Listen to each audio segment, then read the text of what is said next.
कार्यक्रम में श्रोताओं आप सभी का बहुत बहुत स्वागत है। आज हम मना रहे हैं मस्तिष्क दिवस और आज इस महत्वपूर्ण दिवस पर बातचीत के लिए हमारे बीच हैं शहर के जाने माने senior consultant neurologist doctor Nitin Garg. Doctor Garg, बहुत बहुत स्वागत है आपका आज के इस कार्यक्रम में। नमस्कार डॉक्टर गर्ग, हम सभी जानते हैं कि मस्तिष्क एक बहुत ही जटिल संरचना है और इस पर अध्ययन लगातार जारी हैं। आज हम आर्टिफिशियल इंटेलिजेंस की बात भी करते हैं और हम ये भी जानते हैं कि कई ऐसे परीक्षण हुए जिसमें आर्टिफिशियल इंटेलिजेंस जो मानव बुद्धि है उसका मुकाबला नहीं कर पाया है। तो विज्ञान अभी काफ़ी पीछे है मस्तिष्क की जटिलता को जानने के लिए, लेकिन हम उम्मीद करते हैं कि भविष्य में इस जटिल संरचना के बारे में अधिक से अधिक जानकारी लोगों को होगी। वैज्ञानिक इस दिशा में कार्यरत हैं। तो हम आपसे आज यही जानना चाहेंगे सबसे पहले कि मस्तिष्क दिवस मनाने का उद्देश्य क्या है। देखिए, पहले तो मैं अपने श्रोताओं को बहुत वेलकम करता हूँ। मस्तिष्क दिवस आज मनाया जा रहा है 22 जुलाई को। मस्तिष्क दिवस मनाने का रीज़न है जनरल पब्लिक में अवेयरनेस पैदा करना अबाउट ब्रेन हेल्थ, कि हमारा मस्तिष्क हेल्दी नेचर ऑफ द मस्तिष्क को समझना और समझाना, उसकी बीमारियों के बारे में, उसके स्वास्थ्य के बारे में लोगों में जागरूकता पैदा करना। तो जब आपने कहा कि उसके हेल्थ के बारे में हम जानना चाहते हैं तो थोड़ा पहले बता दें कि इसकी जो संरचना है वो किस तरह की है मस्तिष्क की। देखिए, मस्तिष्क एक बहुत जटिल है। इसका सबसे छोटा सेल जो होता है न्यूरॉन्स होते हैं। मल्टीपल न्यूरॉन्स एक दूसरे से कम्युनिकेट करते हैं और वही फिर बॉडी में संचार व्यवस्था पैदा करते हैं। ये एक बहुत ही जटिल है जिसको अभी हम लोग कुछ हद तक ही समझ पाए हैं और मस्तिष्क को भगवान ने सबसे ऊपर बैठाया। इसका मतलब हायरार्की वाइज भी वो टॉप पर है। जैसे किसी भी कंपनी का टॉप मैनेजमेंट सबसे ऊपर होता है, वो सब कुछ गवर्न करता है, उसी तरीके से ब्रेन हर चीज गवर्न करता है। बिना ब्रेन के कुछ पॉसिबल नहीं है। तो healthy brain means healthy body and healthy brain lies with the healthy mind. So thoughts and functioning causes good health of the body as well. तो ये बहुत ही अच्छी बात आपने कही कि यदि हम शरीर की बात करें तो ईश्वर ने, प्रकृति ने उसको सर्वोच्च स्थान दिया है और वो हमारे सिर में स्थापित है। हमारे श्रोताओं को बताएं कि जैसे आप स्वास्थ्य के बारे में बात कर रहे हैं, मस्तिष्क के स्वास्थ्य की बात कर रहे हैं, तो इसको स्वस्थ बनाए रखने के लिए कौन से प्रमुख उपाय किए जा सकते हैं। देखिए, ब्रेन को बॉडी का सर्वोच्च ऑर्गन मानिए और जो जो चीज़ें बॉडी के लिए लाभदायक हैं वो सब ब्रेन के लिए लाभदायक हैं। जैसे दिनचर्या में सही समय पे सोना, सही समय पे उठना, अच्छा खान पान, रेगुलर व्यायाम, ये सब चीज़ें ब्रेन के लिए, ब्रेन हेल्थ के लिए बहुत ज़रूरी हैं। रक्तचाप का कंट्रोल होना, शुगर्स का कंट्रोल होना, अच्छा खान पान, ये सब ब्रेन हेल्थ के लिए बहुत ज़रूरी है। इन्हीं सब चीज़ों पे ध्यान देते हुए हम अपने ब्रेन को हेल्दी रख सकते हैं। कुछ खराब चीज़ें जैसे नशा, इन सब चीज़ों को दूर रखने से हमारा ब्रेन हेल्दी रह सकता है। डॉक्टर गर्ग, क्या तनाव और चिंता का प्रभाव भी हमारे मस्तिष्क पर पड़ता है और उससे कैसे निपटा जा सकता है। देखिए, तनाव और चिंता, मैंने अभी एक थोड़ी देर पहले बोला था healthy mind and healthy brain. तो माइंड मीन्स थॉट। तो अगर हम तनाव में हैं या तनावग्रस्त हैं तो उसके कई दुष्परिणाम हैं। जैसे हमारी नींद अफेक्ट हो सकती है, हमारा खान पान अफेक्ट हो सकता है, हमारी एक्सरसाइजेज अफेक्ट हो सकती हैं। कुछ साइटोकाइंस ब्रेन में निकलते हैं जो ब्रेन सेल्स के लिए हेल्दी नहीं होते। हमारे पूर्वज बड़े समझदार थे, उन्होंने कुछ चीज़ें बोली कि अरे वो ईर्ष्या में जल रहा था, वो गुस्से में तप रहा था। तो इसका मतलब उन्हें पता था कि अगर हम तनावग्रस्त होते हैं तो हमारे शरीर में कुछ ऐसे पदार्थ निकलते हैं जो शरीर में तपन पैदा करते हैं, जो हानिकारक या नुकसानदेह हैं। तो उसी तरीके से अगर हम सेलुलर लेवल पर जाएं, केमिकल लेवल पर जाएं, तो कुछ केमिकल्स ऐसे निकलते हैं जो इन्फ्लेमेटरी केमिकल्स होते हैं, जो ब्रेन सेल्स के लिए, उनकी हेल्थ के लिए, उन पे दुष्प्रभाव देते हैं, उनके फंक्शनिंग में अफेक्ट करते हैं और ओवरऑल बॉडी पे उसका दुष्प्रभाव देखने को मिलता है। इससे कैसे निपटा जा सकता है।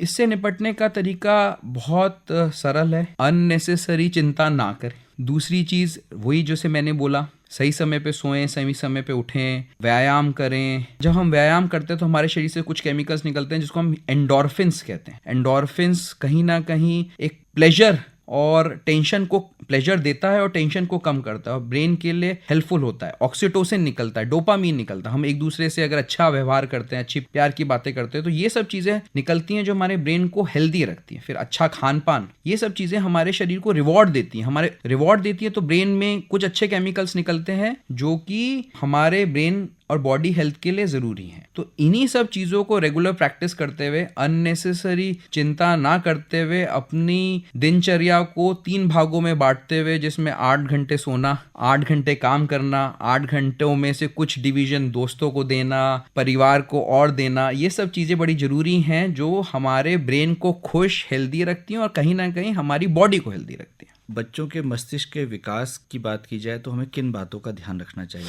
देखिए, ये बहुत ही इम्पोर्टेंट क्वेश्चन है।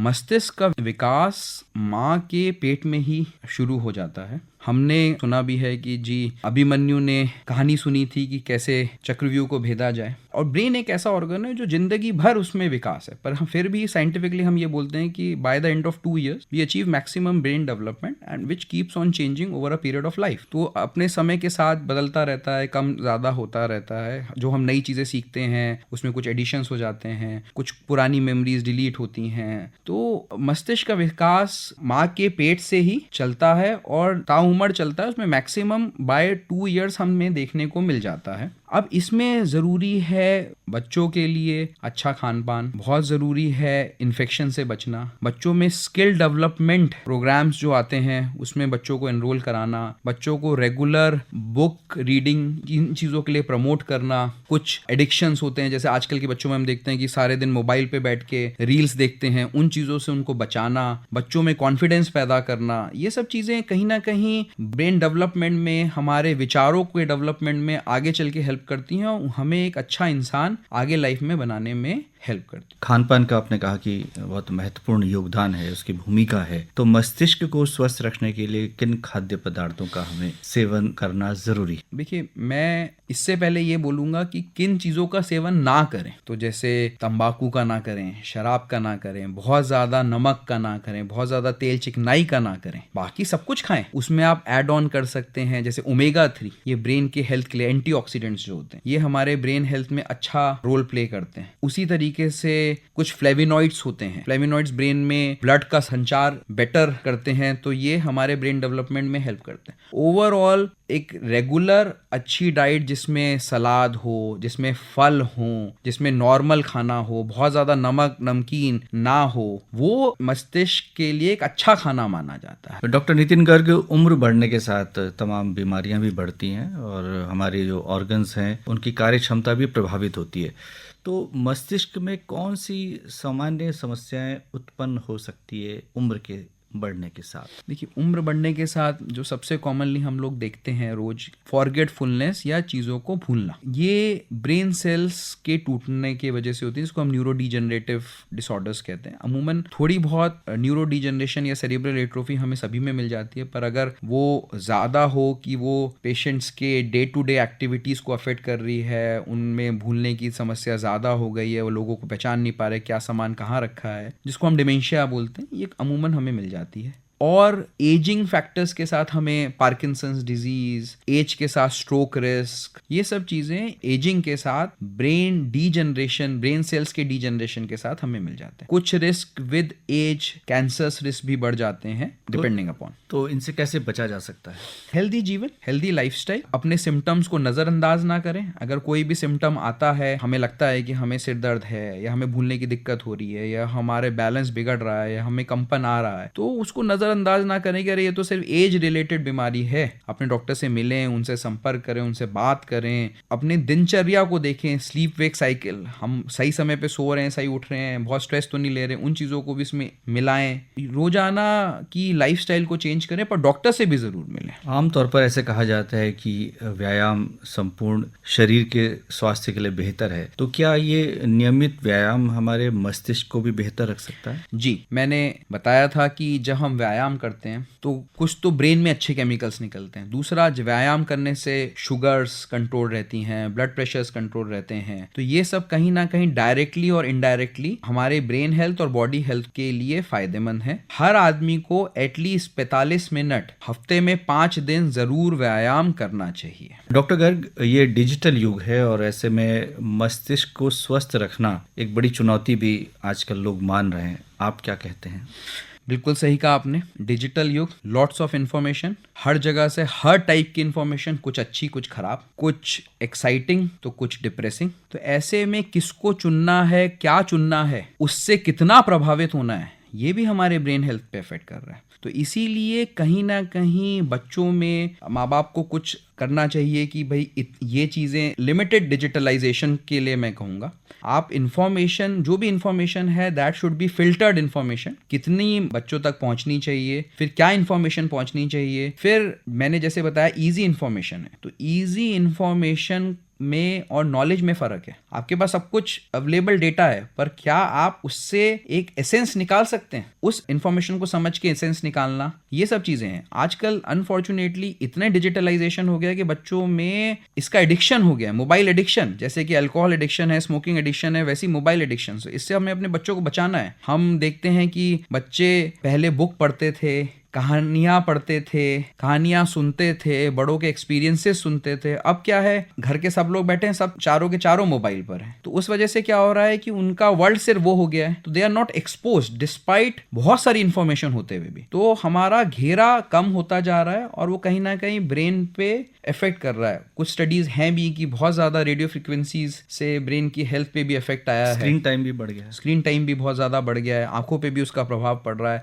और कहीं ना कहीं यंग बच्चों में मोबाइल का रोल अटेंशन डेफिशिएट डिसऑर्डर्स में भी देखा गया है। डॉक्टर साहब, आमतौर पर ऐसे कहा जाता है कि मस्तिष्क की जो कार्य क्षमता है उसको बढ़ाया जा सकता है, ऐसी तकनीकें हैं, ऐसी गतिविधियां हैं, ऐसी एक्सरसाइजेज हैं, तो क्या ये संभव है? रेगुलर एक्सरसाइज करके ये बिल्कुल संभव है। देखिए, हम अपने ब्रेन का बहुत ही मामूली पोर्शन यूज करते हैं। जितने भी बड़े बड़े वैज्ञानिक हैं वो भी हम लोगों से हमने देखा कि सिर्फ आधा 1% ही और एक्स्ट्रा यूज कर रहे थे और उनकी आईक्यू हमसे कई गुना ज्यादा थी। जब आधा 1% यूज करके अगर आईक्यू इतनी बढ़ गई तो इसका मतलब हमारा ब्रेन को समझिए कि ब्रेन सिर्फ ब्रेन नहीं है, ब्रेन यूनिवर्स है। आप जितना समझ रहे हैं वो शायद आपका सोलर सिस्टम है, उसके बाद गैलेक्सी आएगी, उसके बाद यूनिवर्स आएगा। तो ब्रेन को एक्सप्लोर करना, अब उसके लिए हेल्दी ब्रेन होना जरूरी है। बार रीडिंग करना, नए स्किल सीखना, थिंकिंग करना, इंट्रोस्पेक्शन करना, ये सब, मेडिटेशन करना, ये सब चीजें हमारे ब्रेन को हेल्दी रख के हमारी कार्य क्षमता को बढ़ाते हैं। डॉक्टर साहब, लगातार शोध चल रहे हैं, मस्तिष्क के क्षेत्र में भी शोध हो रहे होंगे, तो हालिया कोई ऐसे शोध जो बहुत महत्वपूर्ण साबित हो सकते हैं? लगातार शोध चल रहे हैं। अगर मैं बात बोलूँ तो स्टेम सेल्स के रोल आए हैं ब्रेन डिजीजेज में। उसी तरीके से स्ट्रोक प्रिवेंशन और स्ट्रोक ट्रीटमेंट में हमारे थ्रोम्बोलिसिस, थ्रोम्बेक्टमी के रोल आए हैं। कहीं ना कहीं अगर हमने सेल्स को टूटने से बचाया तो ब्रेन हेल्थ को प्रिजर्व किया। उसी तरीके से एपिलेप्सी में नई नई दवाइयाँ आई हैं, नए ट्रीटमेंट्स आए हैं जो कि सर्जिकली हम एपिलेप्सी को कंट्रोल कर सकते हैं। उसी तरीके से पार्किंसंस डिजीज में डीबीएस सर्जरीज और चीज़ें आई हैं। रिसेंटली कुछ जेनेटिक डिसऑर्डर्स में भी क्रोमोसोमल स्प्लाइसिंग का रोल आया है। तो शोध लगातार है, जरूरत है कि इसके लिए और अवेयरनेस पैदा हो। साथ ही साथ इस चीज की भी जरूरत है, इन शोधों के साथ इन शोधों की भी जरूरत है कि जैसे आपने बोला कि कार्य प्रणाली कैसे बनाए, तो उन शोधों की कि भाई क्या करके, कौन सी डाइट से, क्या एक्सरसाइजेस से और किस तरीके से हम आगे बढ़ सकते हैं। जैसे हम नई नई अपनी टेलीस्कोप्स बनाते हैं और हम कहते हैं हमने उस प्लेनेट को देख लिया, उस गैलेक्सी को देख लिया, तो इसे अभी भी हमें ब्रेन के लिए भी एक टेलीस्कोप चाहिए जो हम आगे की चीजों को भी देख सकें। डॉक्टर साहब, ये भी बहुत महत्वपूर्ण है कि हमारी जो सोच है बहुत ही पॉजिटिव हो। जैसे कि आप माइंड की बात कर रहे थे, हमारे थॉट्स की बात कर रहे थे, और हम मानव कल्याण की ओर बढ़ें, तो आप क्या कहेंगे? देखिए, पॉजिटिव सोच ही पॉजिटिव फोर्स होती है। हर पॉजिटिव फोर्स और ड्रिवन फोर्स के पीछे एक पॉजिटिव सोच होती है, और अगर उस पॉजिटिव सोच का पर्पस ही कल्याण है तभी वो पॉजिटिव है। तो अगर हमारी पॉजिटिव सोच रहेगी मानव कल्याण की तरफ, तो डेफिनेटली एक अच्छे विचार से अगर हम अच्छा सोचते हैं तो अच्छे ही रिजल्ट्स आएंगे। जो बोएंगे, जैसा सोचेंगे उसी तरह काटेंगे। पर मैं यही कहूँगा कि आर्टिफिशियल इंटेलिजेंस को भी हमें, जैसे आपने बोला डिजिटलाइजेशन का युग है, आपने बोला आर्टिफिशियल इंटेलिजेंस बढ़ रहा है, तो आर्टिफिशियल इंटेलिजेंस का रोल हमारे को हेल्प करने के लिए होना चाहिए, हमारे इफेक्ट को कंपाउंड करने के लिए होना चाहिए, कॉम्प्लीमेंट करने के लिए होना चाहिए, ना कि रिप्लेस करने के लिए। मतलब हम उस पर आश्रित ना हो जाएं पूरी तरह से। बिल्कुल। बिल्कुल। हम उसको एक टूल के रूप में इस्तेमाल टूल के रूप में यूज़ करें, हम यूज़ करें कि हमारा समय बचे, हम उसे और किसी अच्छे कार्यों में लगा सकें, ना कि अब हम बुक्स की जगह बस उसी को पढ़ लें। हम अपना दिमाग ना लगाएं कि कोई आर्टिकल अगर हमें लिखना है तो बस उसमें टाइप कर दिया और आर्टिकल आ गया, ना कि पहले हम पढ़ते थे 4 टॉपिक पढ़ते थे, हमारे विचार बढ़ते थे, वो चीज़ों में यहाँ यूज़। जी। तो जो मानव बुद्धि है उसमें विवेक जैसी क्षमता है, तो उसको कायम रहना चाहिए। बिल्कुल। तो डॉक्टर नितिन गर्ग, आज आप इस कार्यक्रम में आए और बहुत ही महत्वपूर्ण बातें आपने हमारे श्रोताओं के साथ साझा की। आपका बहुत बहुत आभार, बहुत बहुत धन्यवाद। धन्यवाद।